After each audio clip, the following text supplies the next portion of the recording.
Hi there. Today I want to comment on two things that have happened in America this week. And I've tried not to talk about America because A, I'm an Australian, and B, there's lots of great people doing this in America. I'm Robin Whittaker, a biblical scholar and public theologian, and I want to comment on Stephen Miller's extraordinary claim to CNN anchor Jake Tapper in light of what happened in Venezuela, where he said, "We live in a world, in the real world, Jake, that is governed by strength, that is governed by force, that is governed by power. These are the iron laws of the world since the beginning of time." Now, Miller could not be more wrong. There have been lots of communities and societies that have organised themselves around different sets of values rather than power.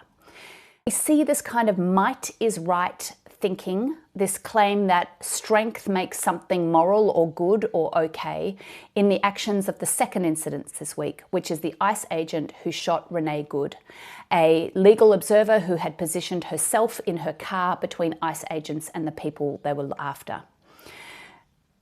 This use of force, this absolute abuse of power that terrorizes people, is not the least bit Christian. And I say that because even though Stephen Miller is a Jew, he has long advocated for Christianity to be front and center in American political life.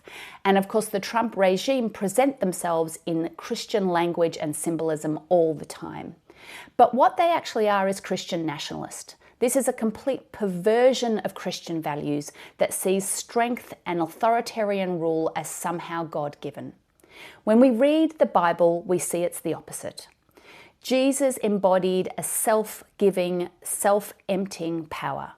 Phillipians 2 is a famous passage that talks about Jesus having equality with God, and yet instead of exploiting that, chose to become a humble, regular human being who served others, even to the point of death.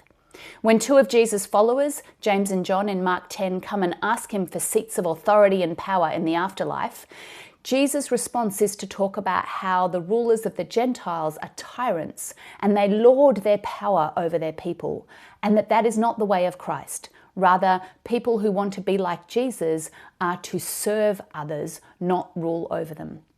The gospel and the Bible as a whole is full of examples of power being expressed through vulnerability, through love, and through service. It could not be more different to what we're seeing in the Trump government right now.